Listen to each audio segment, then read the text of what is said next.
Good morning, good morning, good morning. Happy Father's Day to all the fathers out there.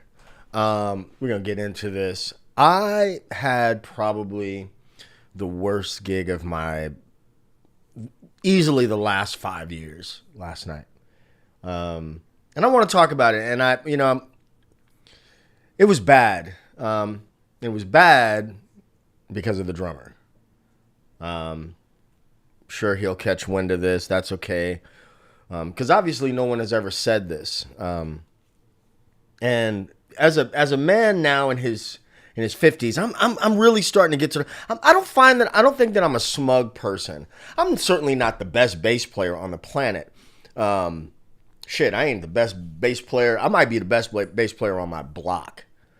But here are some things that I've noticed a lot over the last few years, and a lot of it, I'm gonna be honest, comes from younger drummers who play in the church. It's not all of them. It is not all of them. It is not all of them. So I'm going to share some criticisms that I have, some suggestions that I have. I'm going to talk about some outliers that I know, guys that I know come from a church background who will know parts, play with dynamics, all that. So here's the thing. Shit, man. I didn't plan on going live. I'm gonna do this. I made this list. If you follow me on Instagram, I was making this list of all the things that I was being frustrated by last night as a bass player. I'm just going to list off some of these things. And as I think of some things, I'm going to say them. And if you have some things, you could say them as well. This live stream is also really geared towards people, more towards people who are in the playing, out in public world or have a desire to do that in the band world. If you are, just kind of playing at home or whatever, this may or may not be applicable. But it's applicable to everybody, really. One, learn the parts. Learn the parts. I'm a firm believer that if you go to a gig, and a lot of times you go to a gig, a singer will need somebody in a clutch. You go, and then there's a song that you kind of know, but you kind of don't know. Well, you need to make an effort to, if you're going to get called again, or if you're going to be on that gig again, you need to put your ears on that tune. You need to learn that tune. You need to know it better the next day than you knew it the first day. But what I've seen quite a bit is that people will just not know a song and continue to not know it, and continue to not care that they don't know. Egos are fragile and things like that. So, I remember Nate Ginsburg, I mentioned him, may Nate rest in peace, but they called Georgia on My Mind. I was playing with a male singer. Here's some more game. If you want to write this down, here is some more game. If you live in an area where there are male singers or female singers and you know who the singers are around, I'm going to tell you that 9 out of 10 times, all of them are going to sing the same shit. They're going to sing all the crowd pleasers.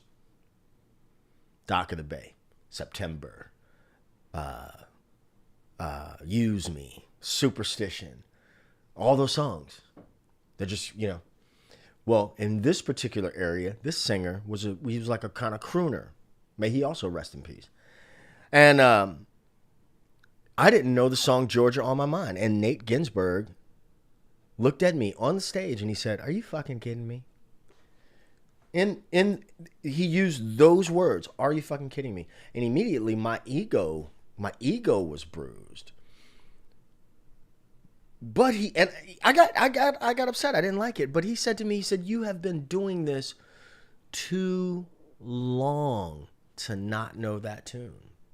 Now, we're in a different age, so there's younger people that are out playing, and there may be songs that they play, newer pop tunes or whatever, that I may or may not know. I may have some idea about, right? So things are relative. But once you are presented with a tune that you don't know, it's like that song "Cuff It" by Beyonce. When that was hot, right?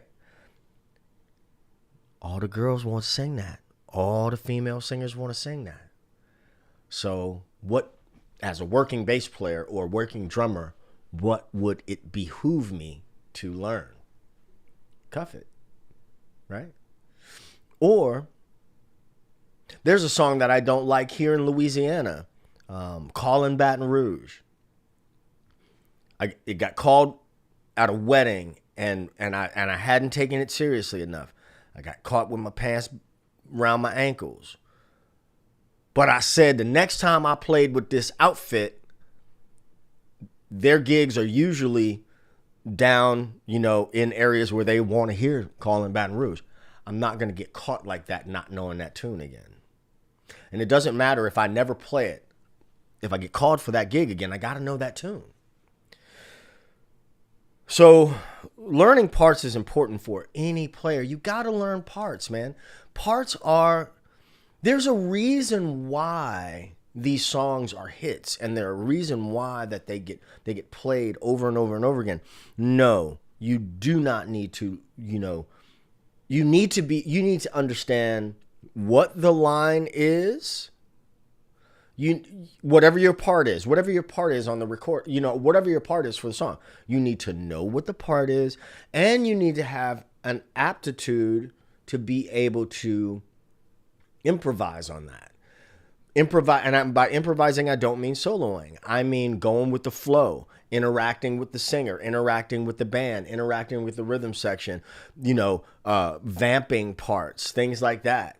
That's what I call blue-collar musicianship. When I say blue-collar musicianship, I mean you're not on major tours. You're putting on a hard hat, overalls, you're going to work. It's like working a shift at Walmart. I had a gig, 3-day-a-week gig that I was co-leading on Bourbon Street. And there's a guy, beautiful cat, but we played 3 nights a week. The gig was paid okay. It was steady money, and it was at a fairly decent time of the day as well. And down here in New Orleans, if you can find a Bourbon Street gig that's like sort of like midday, late afternoon, that's often better than a late night gig. Maybe not as fun, but if you've ever been to New Orleans in the French Quarter, nothing really good happens in the dark after dark in the French Quarter. So if you can get you a daytime gig, it's beautiful. But anyway, so there's a couple of tunes. I said, man, if you come to the gig on Friday and you don't know the tune and we just call it on you, okay, fine, no problem. If you come to the gig on Saturday and you know the song a little bit better, cool. Now, if you come to the gig on Sunday and you haven't never listened to that song, then you playing me. And then I'm looking at you like I'm paying you every week to do a job. I ain't paying you because you're cute. I ain't paying you because you're nice. I'm paying you to do a job. So now you calling me up. You know what I'm saying? A lot of people get away with that. It's not just here in New Orleans. It's a lot of places. And the reason why these practices keep happening is because people are not saying it anymore. They're not talking about it as much as they used to. The Nate Ginsbergs of the world are leaving us, right? And I ain't gonna lie to you. I kind of thought Nate was an asshole for the way that he said that to me, the way he expressed it to me. But that was my own ego not being able to take, hey man, you got to know better, right? We in a clutch here. We need to pull up a tune, and you're supposed to know that. You know what I mean? If you want to be out here working, you see.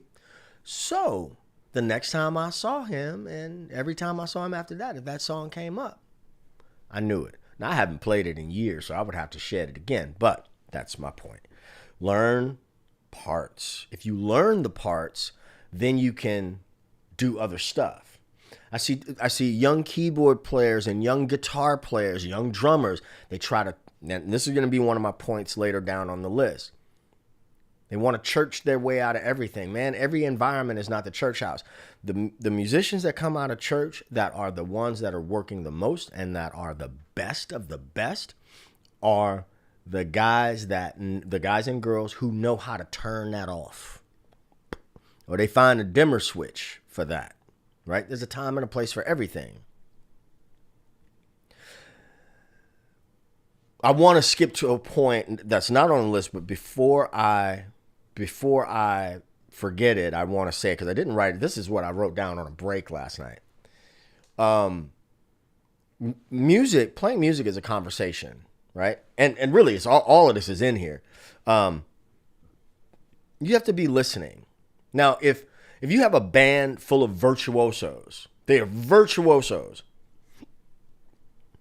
but they can't play well together, that's problematic. Imagine, and this is another thing that I've seen, particularly with younger musicians, and it's a trait of being a younger person as well. So I get that, and we all got a healthy amount of ego. There's not a person that knows me that won't say, well, he got a little bit of ego. We all got a little bit of ego, okay? Sound check, when I set up my stuff, I know how much, boom, boom, boom, boom, boom, line check, then stop. No noodling on the stage, no goofing off on the stage. Nobody needs to, I ain't got to take my clothes off right there in the sound check to prove to somebody what I can do, right? That is the same as walking into a room and you trying to show everybody how smart you are, and you don't know who's already in the room and how smart they are. Everybody thinks there's something until you get into the room with people who are really doing that. You understand what I'm saying? I felt like that as an educator. I'd been teaching for a long time, and then I went to a conference and I got in a room with a bunch of other music educators, and I was like, ooh, maybe I don't know what I'm doing. Maybe I just need to shut up and listen. So let's talk about listening. Let's talk about listening, because that is, that's two of these points right here. Follow the singer or the soloist. In order to do that, you have to listen. I'll give you an example. Last night, the drummer, and I really want to get on drummers. The guy stayed on the ride cymbal all night long. He stayed on the ride cymbal. I'm like, holy shit. So the singer called a solo. So I went to solo, and I mean, he's playing so much. In the middle of my solo, I stopped and I said, hey, can I get some space? I said, hey, give me some space. You know what I mean? And so it's like trying to have a conversation and two people are talking over each other. When you're having you can tell when people come to a gig or come to any situation to serve only themselves. And that could be to serve themselves with only the money, or just to play for themselves, right?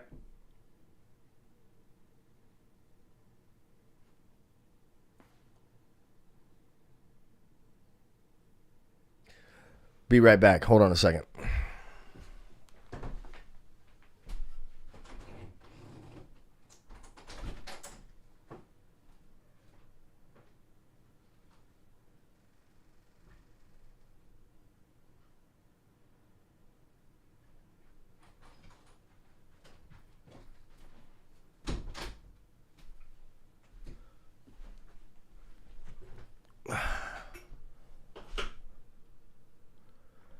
And we're back.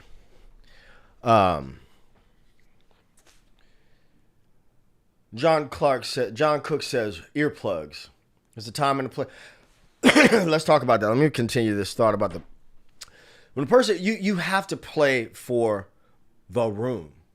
Now I'm gonna tell you, I'm when I hire a drummer, I'll be the first. Every drummer that I have ever hired will tell you the same thing. Stay off of that doggone ride cymbal. Stay off of it. Because the music that we're playing here is going to benefit a whole lot more from Questlove than it is John Bonham. Stay off that ride cymbal. There's a time and a place for the ride. And when I want you to go to the ride,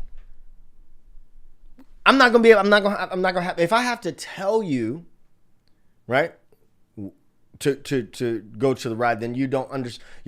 You haven't listened to the music. You stylistically, you don't know the music.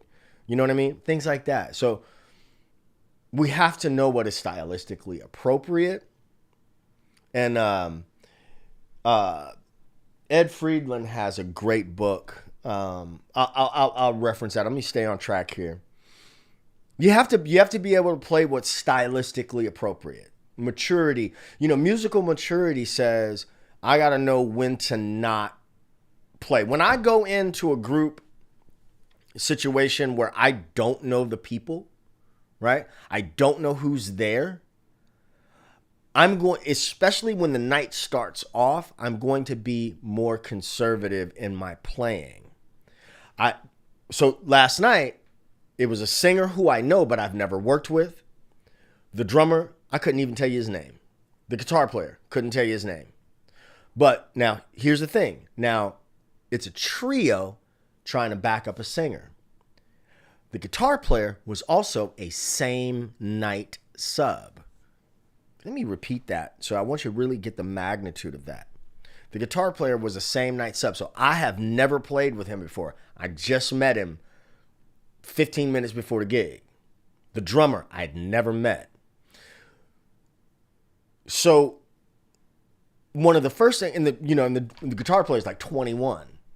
So I'm not 21. So I have so one of the first C Black, he played the ride all night. Let me stay on track. So what needs to happen there? One of the first things I asked the guitar player to do was angle his amp towards me. And we need to be able to hear each other, because you and I are going to be holding this shit down harmonically and rhythmically all night long.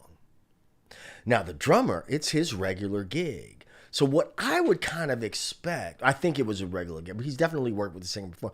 What I would expect is for, hey, don't, keep your chops, man.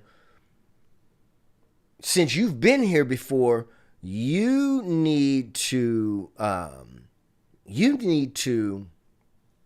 have, sorry, John, I may have misunderstood. You need to, I would have appreciated if you were more of an anchor, more of a quarterback, more of a communicator, right? Instead of head down, I'm just gonna look at me. And I'm like, oh gosh, this is horrible. Let me stay on track here. If you start off at volume 11, and I don't care what instrument you play, but if you start off at volume 11, there is nowhere to go. You cannot go anywhere else. Dynamics. We got to have dynamics. We got to have dynamics. I've encountered musicians like, can you not hear that another person is soloing? Type a 1 in the chat if you've ever been a part of a conversation where the other person is just, every time you speak, they say something not to respond to what you're saying, but only to get out what their thought is. And you know that they aren't listening to understand, or they aren't communicating to understand. They're listening to respond. They're just waiting to get the chance in, and if they can't get the chance in, they'll just blah blah blah blah blah blah blah blah. Type a 1 in the chat if you've ever been in that situation. That goes along with playing for the room. I can almost guarantee when I see a drummer or anybody come into a situation and they got a floor tom, a rack tom, a crash cymbal, or this, or that, blah, blah, blah, blah. You got all this stuff. Now, you knew where the gig was. You knew where you were playing with, but you have never taken the time to understand this room doesn't require all that. The room doesn't require all that.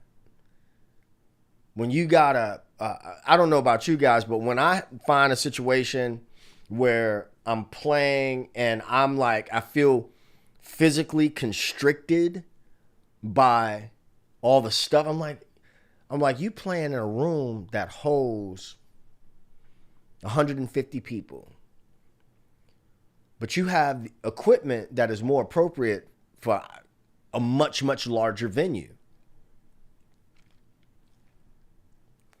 There's another drummer that I know in town who's wonderful. He's a wonderful drummer. He's a listening drummer and all that, but he's not, in my opinion, he's not a small room drummer. I don't think he does well in a small room. He's a great drummer. He's great. But he is heavy-handed as I don't know what, which has its place. Anyway, let's talk about gear for a second. I put invest in your gear. One of the things that I've been really thinking about, I thought about this a lot myself, and I think maybe because I was writing it down. I'm looking at one bass that cost me $1,900. I'm looking at another bass that costs $2,500. I'm looking at another bass that's $1,300. My 5-string that I typically play there's a lot of money invested in basses. And I ain't gonna lie to you. If it weren't for the kind of emotional attachment I have to those instruments, I'd probably sell them and buy things that were much, much cheaper. Good quality, but not nearly as much money. So when I say invest in your gear, I'm not saying buy the highest, the top of the line stuff. That's not what I'm saying at all. When drummers walk in, and everybody can tell when you haven't tuned your heads, you haven't changed your heads. Just from the dirt and dust and all that stuff build up. Just how you carrying your package, man. You know what I'm saying? Kind of says a lot to me. And I think to other people as well. If you walk in and say,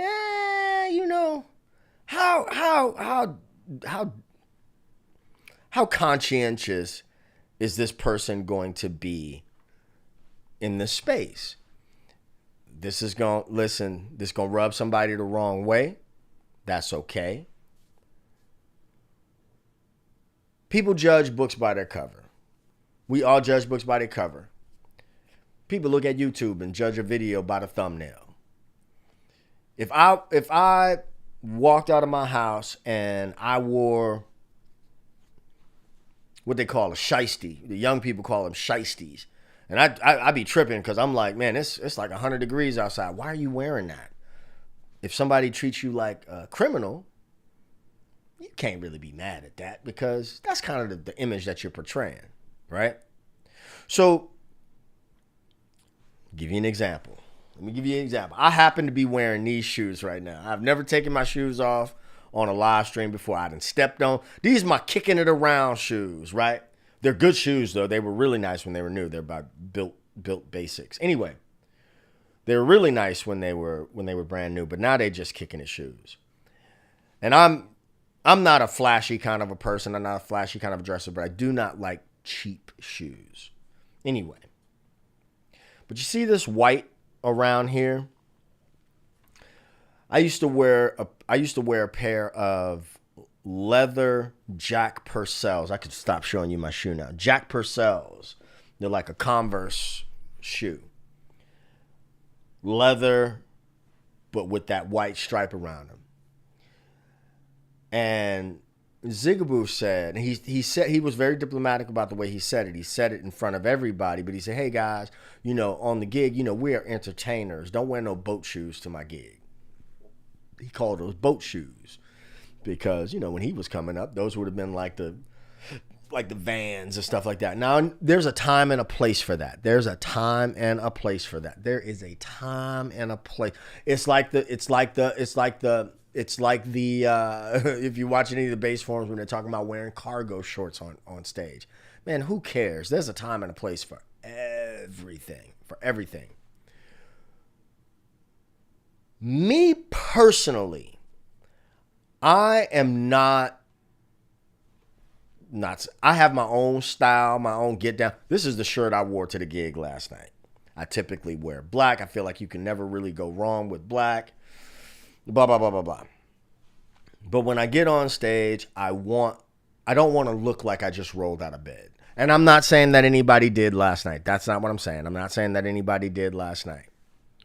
That's not what I'm saying. I want to make that very abundantly clear. That is not what I'm saying. This is a long way to get to a point. My point is, you ask yourself if your biases have kicked in by the way a person presented themselves.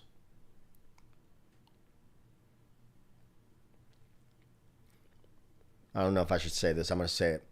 I saw this really cool, I don't know, cool is the right word, but I saw this interview, and it was a female talking to a guy, and they were talking about sexualizing women on Instagram or whatever. And this woman said, yeah, they should be sexualized. And the man pushed back, and he asked, he was, asking her to dig in. And he said, if you go to my Instagram page and all you see are houses with for sale signs on them, it would be safe to assume that I was selling real estate and not cars. Anyway, let's get back to the topic at hand. A rhythm section can make or break a band. It's no different from trying to build a house on a shaky foundation. It is absolutely no different. A rhythm section is going to make or break a band. Somebody posted on one of the bass forums the other day about what makes, who's the weakest, if a band is as strong as its weakest link. And I'm like, well, as long as that weakest link isn't your bass player or your drummer, and somebody mentioned the singer. And I'm going to tell you, there are some very okay singers, and what is okay is very subjective, but very okay singers can be made to sound great by the band. And I come from a background, call it old school if you want. My job is to support the singer. If I get a time to shine, cool. Thomas McDonald said, my job is to be like a old worn catcher's mitt. I have always wanted for singers, especially because most of my career has been supporting singers, not instrumentalists. When that singer sees me show up, or where they know that they have called me for the gig, I want them to be like, we cool, we straight. I can get through the night because I know that this person is going to serve the music and not themselves. Knowing how to build up a solo. Somebody soloing, knowing when to bring your dynamics down. Knowing when to react to what, and there's so many different examples that there's too many to name off the top of my head, but just knowing how to have that communication. That person says something and you're like, I don't need to say that exact same thing, but maybe I can respond to it subtly. Maybe I can respond to it in a way that inspires them to do something else. Or maybe I play less. There's a key right there, is playing less. Again, if you have a band that's full of virtuosos that can't play together, then it doesn't matter that they're all virtuosos. If they don't have the maturity to say, you know what? I'm going to play a little bit less until we kind of get a feel for how everybody is in the situation. You see what I mean? And sometimes, come on, you guys know the first day of school. Everybody's had a first day of school. And then you go and you're like, okay, let me get a lay of the land. Now, some people do that, and then some people go and they might need to get, their block knocked off before they understand. You can go and type a 1 in the chat if y'all understand what I'm saying just now. J Max says, yes, a rhythm section can make a huge difference. It also helps if the keyboard player can play on time. Absolutely. But see, the drummer has to know the grooves. The drummer has to have good time. The bass player has to know the changes. Whatever the tune is, the bass player has to know the changes. Again, if you miss it, what I said earlier, you need to know the spirit of the part, the heart of the part, and then be stylistically competent enough to adjust on the fly. Whatever that adjustment may be. That adjustment could be vamping. That adjustment could be doing a verse again. Whatever. It all depends. So I did, I posted on Facebook. I said, on my personal Facebook, I said, I'm okay with you challenging this thought, and I'm curious to know your opinion. Any band is only as good as its rhythm section. I truly believe that even an okay, hella subjective, singer or soloist can be supported to higher heights. I truly, I believe that with everything in my spirit. I believe that if your band, you could be just a okay singer. You could be aight. And if your band supports you, forget about it. A band can make that a band could take that singer. And I've been in situations where I could, like a singer that might be a little bit green, where they're trying things. They're trying some vocal runs that they haven't put out before. They're experimenting, and some gigs lend themselves really well to that, where you can, you want to step on the ledge, but you want to be able to step on the ledge with people who you trust. Music is it's a trust fall. And I'm only speaking from my experience. And I feel like keeping my opinions and my experience to myself in the interest of not looking a certain way or coming off a certain way. Because I've had people tell me, well, it ain't what you say, but it's your delivery. And sometimes I want to be like, is it my delivery or is it just some shit you don't want to hear and it wouldn't matter how you heard it because you wouldn't want to hear it? You know what I mean? Like, I ain't gonna lie to you. I'm not gonna lie to you at all. Last night, I wanted to tell this guy, man, you are horrible. I really wanted to say that. That wouldn't have been a very kind thing to do, but what I wound up doing, I couldn't talk to him. I couldn't really interact with him. I was just like, dude, you are just nice guy but when he walked up, he didn't, I was talking to the singer. He didn't speak. So I felt like I felt kind of vibed out right there. But then I'm like, well, shit, you gonna vibe me out and you not gonna be a good player? Fuck out of here. I used to play with a guy when I first moved back to New Orleans. I'm not gonna say his name, but this guy was a tricky mofo to be around. He was really not a completely pleasant person to be around. But when I tell you this man played his ass off. Pre-pandemic New Orleans, this dude was, holy moly, he was supportive. Soloed his ass off. And when we were having those marathon nights where somebody needed to take a break, but the band couldn't take a break because there was too much money and tips being made, hey, bruh, play key bass. I'm going to step out. You know what I'm saying? That kind of person, a person that you could toss the baton to. That's what kind of dude he was. And we wound up being cool. We're cool. But we ain't like, we're not like friends. You know what I'm saying? But he was a virtuoso who knew how to support. Very skilled And skill didn't just mean playing ability. Skilled listening ability, a knowledge of tunes, stylistic adaptability, things like that. You know? It's like that scene at the end of Colors. Remember the movie Colors?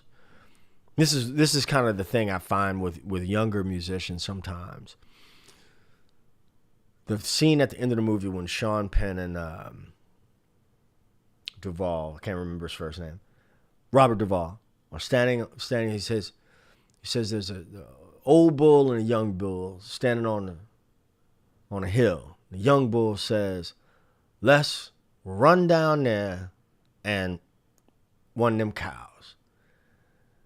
And the old bull says, "Why don't we walk down there and all?" And I be looking at that, a lot of times in music, like, hey, we got 4 sets to play. We have 4 sets to play. Pace yourself, young brother. Pace yourself, young brother or sister. Pace yourself.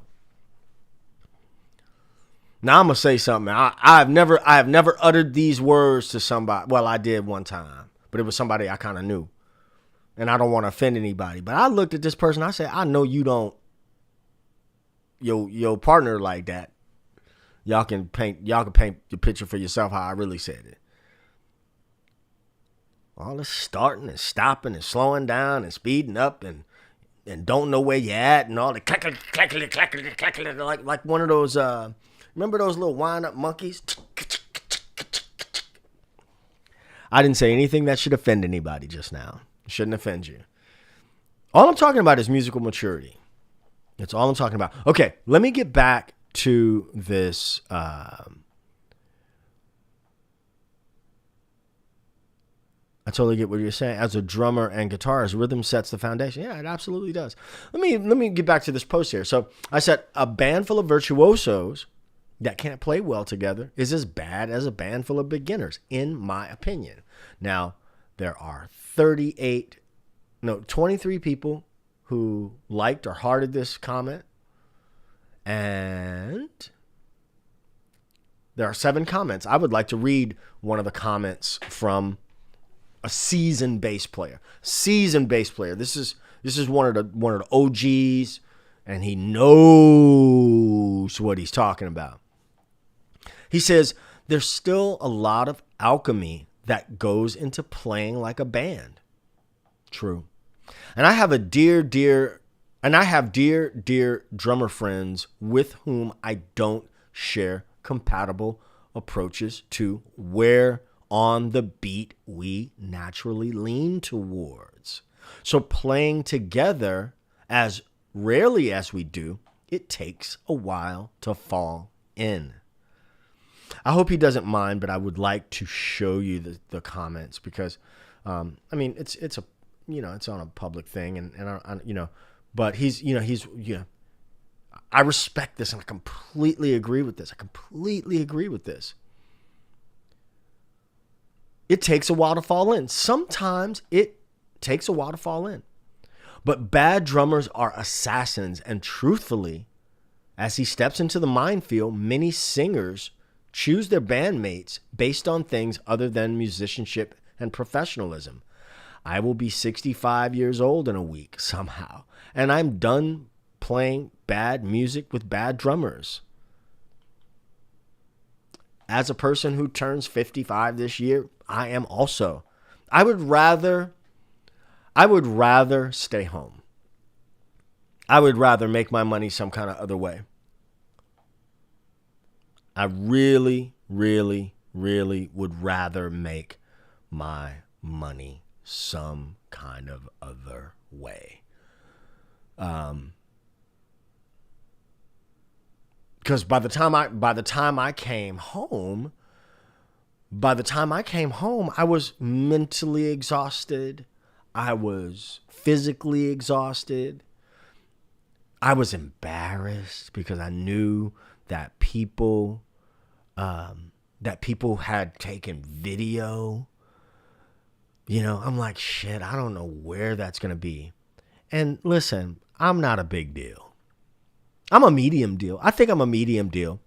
I've been recognized. And yeah, I had a guy on Bourbon Street one time. He's like tapping his girl and he's like, ain't you that dude from you? I mean, I've been, things have grown to that point. But not only that, I've traveled the world playing. I've played with, and I'm not a diva. Like, I really don't care where I play. I don't care if it's 1,000 people or 10. I want to make good music with good people.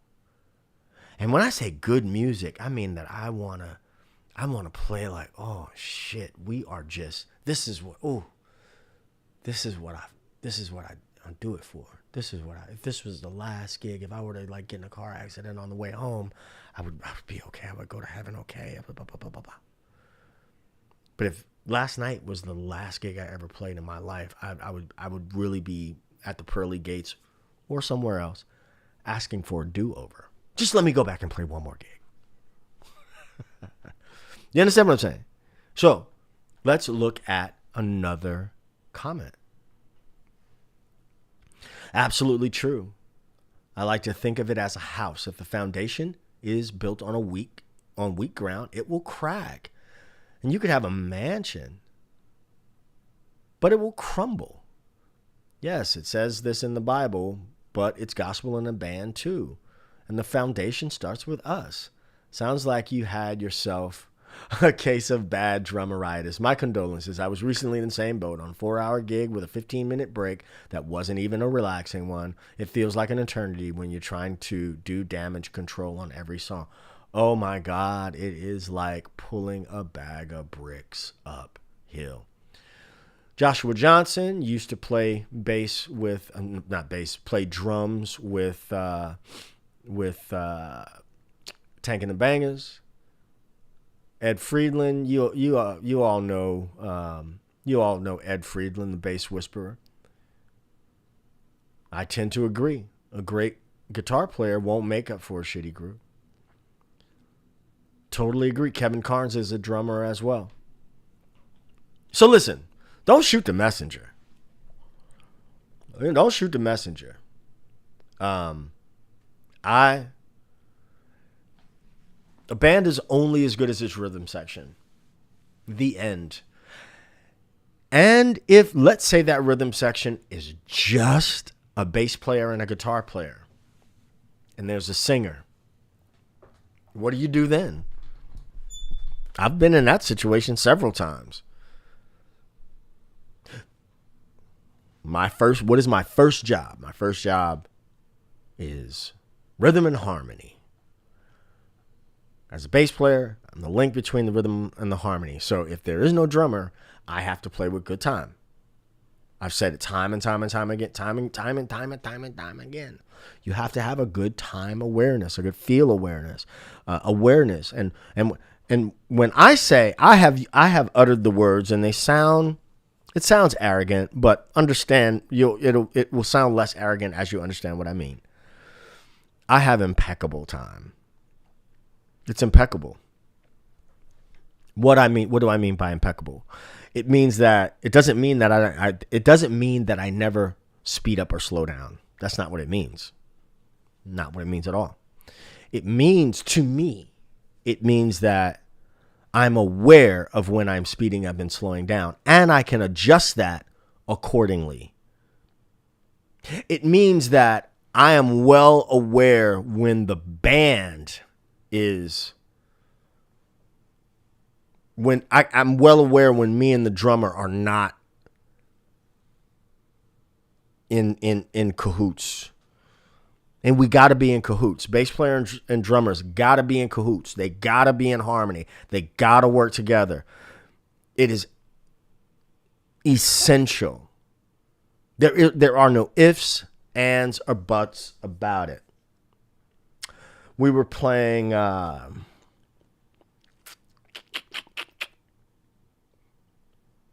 I can't remember. Oh, we didn't play this last night, but here's an example. My Girl. Boom, boom, boom, boom, boom, boom, boom, boom, boom, boom, boom, boom. some drummers, a lot of drummers play boom, boom, boom. So that kick drum, boom, bum, bum, bum, bum, bum, bum, bum, bum, bum, bum. That's an example of playing with the kick drum. There are times when you're complementing the kick drum. But if I'm playing boom, boom, boom, boom, and the drummer's playing bum, bum, bum, bum, bum, bum, you see how problematic that is? Now, I've played my girl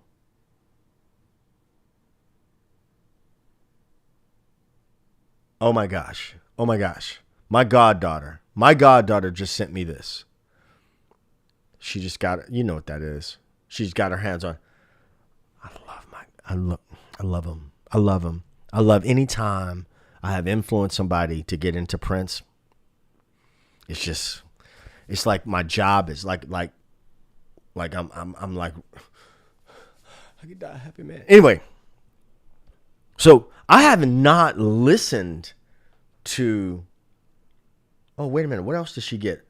Look at what else she got. Hold on a second.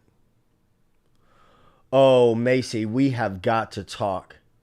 I love you so much. And that new Power Soul record is amazing. I want a full report after you listen to it. And make sure you listen to the entire CD because there's a hidden track at the end. Sorry, got to do my Godfather thing. Anyway, so I have not listened, so I don't even know what the actual kick pattern is on My Girl. I don't know. Let me see.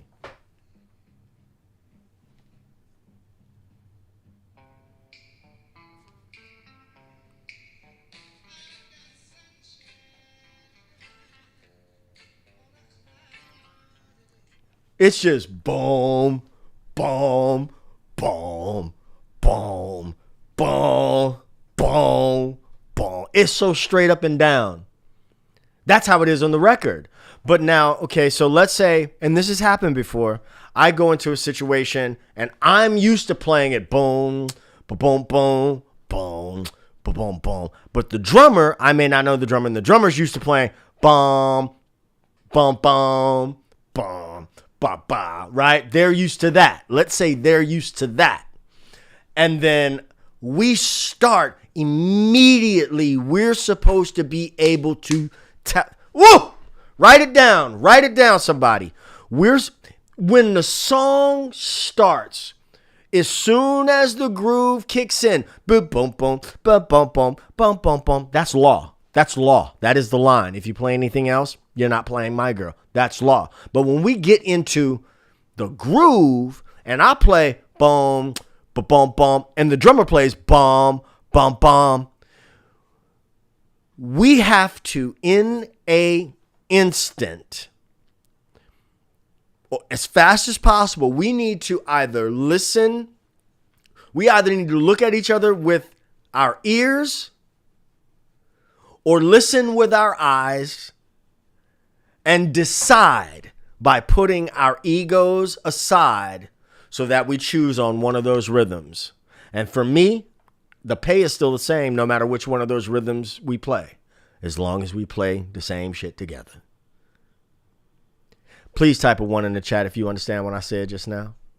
Please type a 1 in the chat. Please, I need to know that what I just said made sense.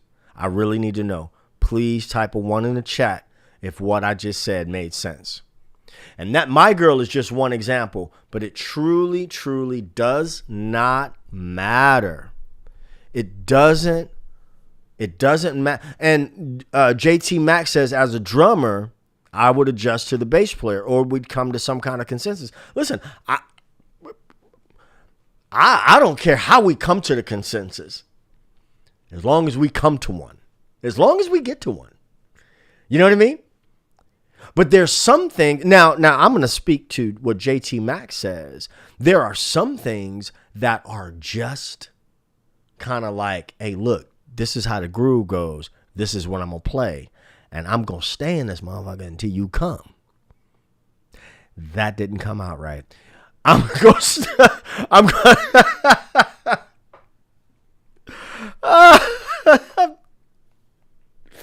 technical difficulties. That did not come out correctly. Yeah, I mean, there's some songs that are just like, hey, yeah, this is what it is. You know? I'll give you another example. Guy used to play on Bourbon Street. Used to play Rocksteady.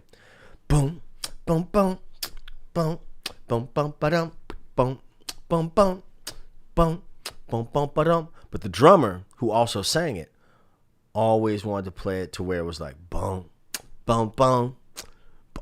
And I would kind of tease him a little bit like, hey, we're going to play that ballad, huh? You know, because that's, you know, because he played it way. But, you know, shit, you know, ain't my gig. So that's, and you singing it.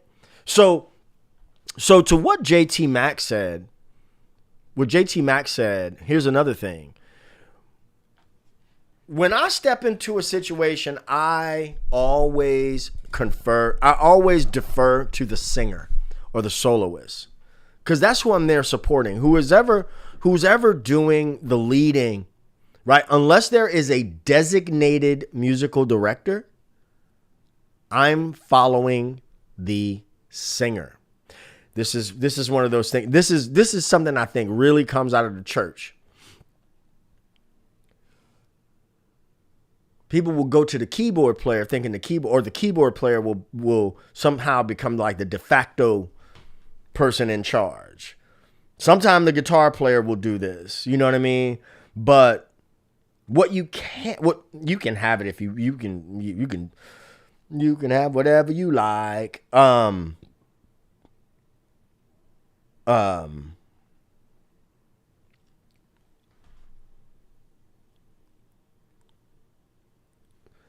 Everybody can't be throwing up gang signs talking about where to go in the tune if there's a singer. Singer's the boss. The boss is who the boss is. And if there's no MD, for me, I'm going to follow the singer. A lot of times you be having drummers that try to do it too. And I'm like, that's chaos. So the band that I was in, I'm going to tell you, the band that I was in pre-pandemic, where I was telling you about the keyboard player who he was just a weird dude. He was a weird dude. Played, oh my God, he was one of the most, he's probably in my top 3 favorite keyboard players to have played with of all time. Of all time. Amazing keyboard player. Weird as I don't know what. But when I first joined that band, it was just like a lot of free-for-all stuff going on. And the singer asked me to be the MD. And that's what I did. And I know for a time that band, not because I'm the best MD, not because I'm the best bass player. I don't think I'm the best at anything. Y'all know me. Y'all know I'm like, man, this shit ain't that serious. It's not that serious. But we got to work together. We have to work together to support the singer. Everybody will get their chance to shine. I don't think I'm me personally, I'm not a great, in my opinion, soloing.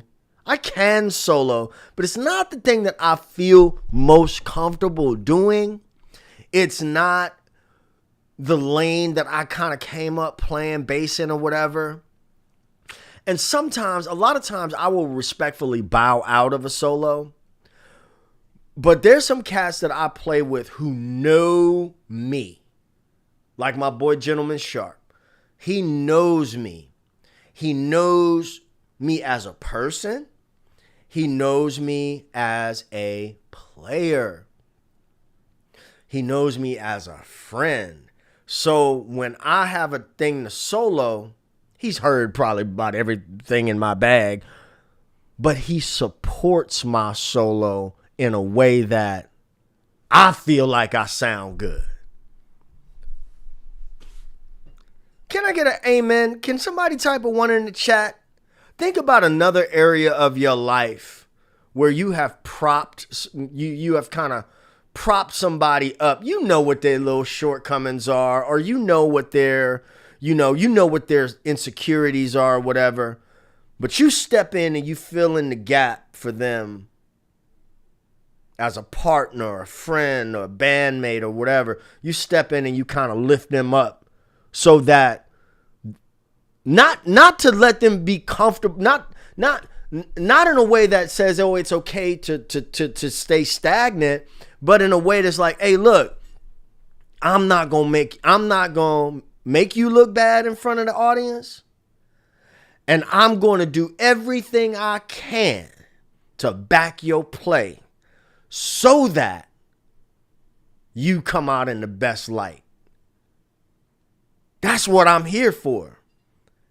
I think my job as a bass player, my job, and I really am starting to feel maybe a little bit old when I say this, but my job as a bass player, and what I'm going to always put out in my content, what I'm going to always put out to students, is your job number one. Job number one as a bass player, not as a social media personality, not as a composer.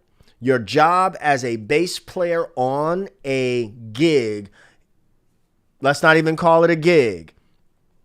Your job number one as an ensemble player is to provide the link between rhythm and harmony. Evan Danner says, also so they can grow. Absolutely. 100%. 100%. I'm going to give you another example. This is off the drummer thing. This is but it kind of isn't the same thing. The guitar player wanted to play Gravity by John Mayer. Oh, gravity. Da da da da da. We've all heard the song, right? I ain't never played that song before in my life. First thing I said was, I know it, but I don't know it. But we can try it for sure. And this was a part in the night where the crowd had dwindled. It's late.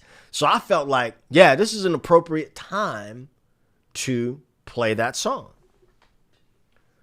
And I said, what are the chords? Because I know it's only a handful of chords. And he couldn't right away tell me. He couldn't right away tell me what the chords were. But he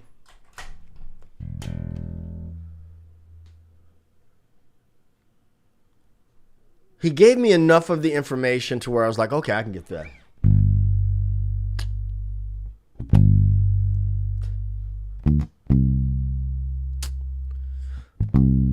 But it didn't feel right. It felt like shit. But the drummer is just hammering it home. And I'm looking at him and I was like, okay, I could tell he doesn't know the song. He's not familiar with the song. And that's not a problem. That's not out of bounds, right? And this is really less of an admonishment of the drummer, but just putting out a scenario for things to think about. I don't know the song. I can do a couple of things. If I'm not confident that I can pull off the song, then I gotta say, let's maybe not do that. Really quick, the crowd is doing it, like 2 or 3 people in there, and young lady wanted to hear Donny Hathaway, A Song for You. And I was like, absolutely not. Because we need to know that. We need to all know that, right? That's not a song you can fake your way through. Anyway, so I say, hey man, it's,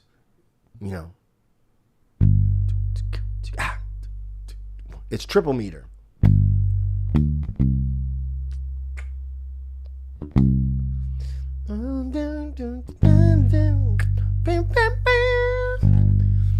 Wanna bring me down.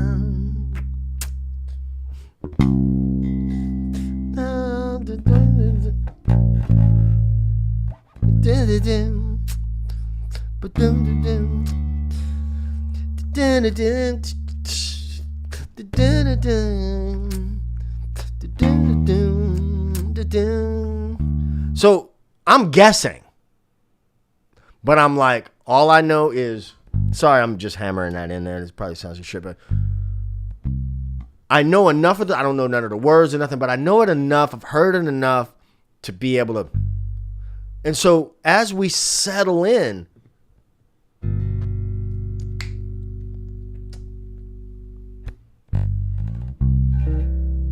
this bass is out of tune. Then we start using just some musical sensibilities. But we gotta settle into it first, right? But one thing I noticed as a guitar player, and this is just a product of being young and also trying things, and you're supposed to try things. And this was a situation, this was a time when it was absolutely appropriate for him to try shit, right? We got 1, 2, 3, 4, 5, 6 chords to deal with, and a damn near empty room. There's no better time for you to step out on the ledge and try some stuff. But while he's trying stuff, what did I say?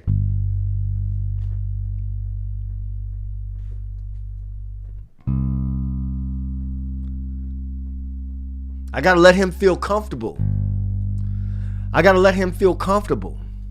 If I'm trying to play all my licks and stuff, and he's trying to play all of his licks, and he's trying to sing, so he's got his guitar that he's thinking about, he got lyrics that he's trying to think about, he's got some other creative shit that he want to try to step out on a ledge and do, I got to be a backbone for him. I just got to be a backbone for him. You understand? That's what rhythm sections need to do, in my opinion. Y'all know what I say, man. It ain't rocket science, it's pocket science. Remember where you heard it first. It ain't rocket science, it's pocket science.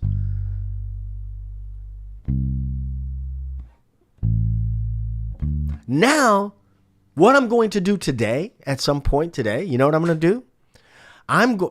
What do you think I'm going to do? 15 people here. What do you think I'm going to do today? Tell me what you think I'm going to do today. Somebody please tell me. I'm going to wait. I'm going to wait. I mean, there's no pressure. I'm going to tell you in a second. But I want somebody to tell me what you think I'm going to do today. I know there's a bit of a delay between what I say and when you actually hear it. So I just want to wait. What I'm going to do today, if you are watching my channel and you are not a player and you don't play with other people or whatever, or you have trepidation about learning songs and how to learn songs and things like that, if you guess what I'm going to say that I'm going to do today, it's going to be a game changer for you. It's going to be a game changer for you. Okay, I can't wait forever. So what I'm going to tell you is, what I'm going to do is I'm going to go get that John Mayer song. I'm going to go get that John Mayer tune. I'm going to put it into Songmaster Pro. And I'm going to learn it. I'm going to say, damn, that's a good song. I kind of played that song, so I'm going to learn it. And if you watched the live stream yesterday, you know that I sang a little bit as well. So then I'm going to also ask myself, damn, is this a song that I could possibly sing and play? So when I'm on one of those gigs where I have to share the singing duties, you know, Yeah, the song is in 6/8 or 3/4 or however. You know what I'm saying? Like, you know, I'm gonna learn. I just say triple meter. You know, but you know, we were in it at that point, so I couldn't really have a discussion about theory. I just like, hey, it's dun dun tack, but dun tack, and stay off the ride cymbal. Stay off of the ride cymbal. Come on, friends. I'm not even an ornery old dude. I'm really not. I'm not an ornery old dude. I care about live music. I do care about live music. Anyway, but as my friend said here in his comment to me, I'll be 65 years old. I won't be 65 in a week, and I'm done playing bad music with bad drummers. And I told the singer respectfully, hey man, I enjoyed you. It was nice to finally work with you. I'm happy to play with you again, but if this cat is on drums, please, I have to respectfully decline. And listen, there's some people that might say that about me.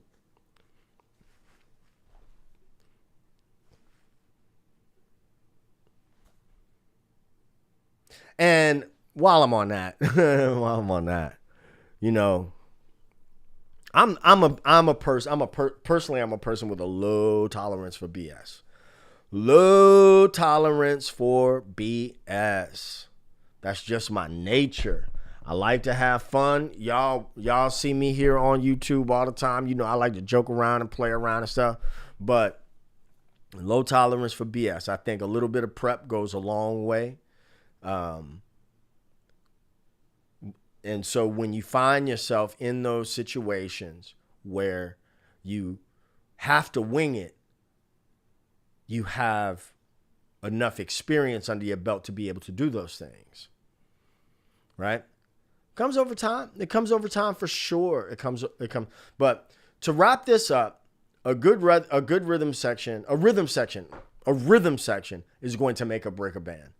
Every day, twice on Sundays, a rhythm section is going to make or break a band. The end. No other way around it. You missed a lot, Wayne. You missed a lot. So, as rhythm section players, we are there to support the soloist. Job number 1. Egos have to be put aside. Gotta play for the room. Gotta play for the singer.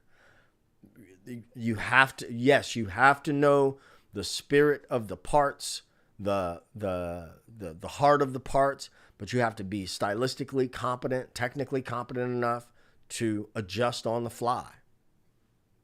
You have to be. That's the only way that you survive this thing, is you have to be able to do that. And be honest about where you are. Blues, I could do all day long. Pop tunes, I could do all day long.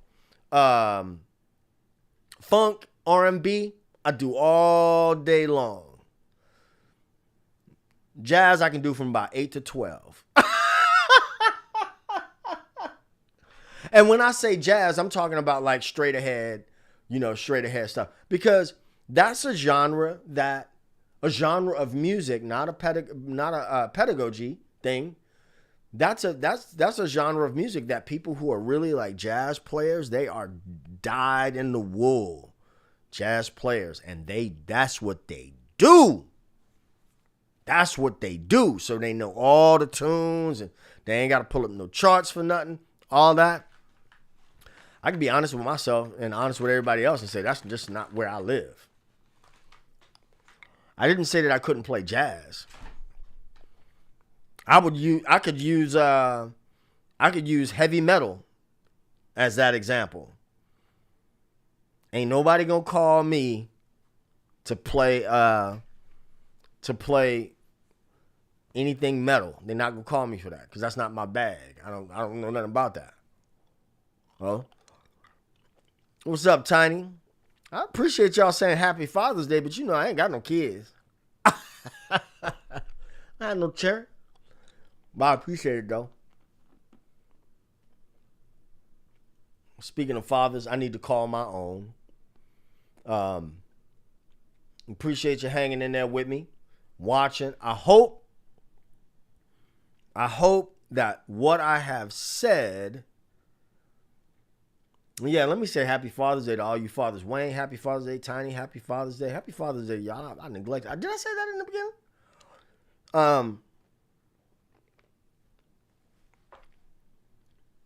It ain't rocket science. It's pocket science. You know? That's it. That's it. If you are watching right now and you have not done all of the things like, subscribe, and all that. Gang, Jade. I'm going to ask that you go on and subscribe to the video. Wait a minute. I got to tell y'all a funny thing. I was about to sign off and everything. This is how I feel like I'm with family. But you know, when I was on the live stream yesterday and I said that I was going to go to my alumni picnic 37 years out of high school. So I said, okay, I'm going to go down there. And I had bought the t-shirt. And the t-shirt was dope. And I need to get my t-shirt, right? And so when I got there, I didn't have no undershirt or nothing on. So I sat down in a picnic chair and I took my shirt off. And this fool, Gary, this fool here. Wait. He talks so much trash.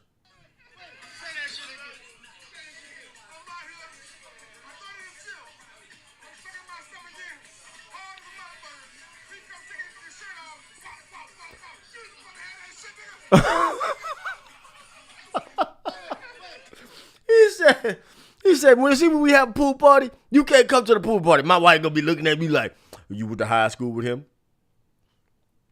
I don't have an 8-pack. It's probably a 5.5 pack right now. We working on it. We eating too many of these lemon drops. But anyway, I'm teasing. I'm being silly. Listen, if you have not subscribed to the channel, subscribe to the channel. Join Groove School. And what I'm trying to bring at Groove School, the lessons you get, I'm doing a couple of different kinds of lessons. There are behind the scenes lessons where I am showing you my process for learning a song, breaking it down, and showing you what my step-by-step thought process is. There's a lot of new R&B funk things in there this week. I'm going to send out a newsletter tomorrow, letting everybody know what the new stuff that's in there is. I got to concentrate on some more rock stuff for this week. But there's new stuff going in the Groove School every week. And it's song-based primarily. Yes, there are some theory things there. Yes, there are some rhythm things there. Yes. It's not a situation where you're, and this is just the way I'm doing my thing. It's not you just looking at some tablature or looking at a piece of paper or some PDF or some download. I'm a one-man operation. It's not a slick production, right? But you got solid views of the fretboard and all that, and it's a good time. A lot of blue-collar based knowledge in there as well. All right? So, if you have not gone over to Groove School, it is grooveschool.co.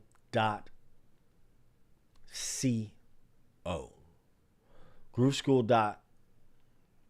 All right? Any whoozits. Y'all enjoy your Father's Day. I appreciate y'all. If you have any questions about anything I said, comments, questions, concerns, any of that stuff, feel free to hit me up. All right? I'll catch y'all on the flip. Remember, it ain't rocket science. It's pocket science.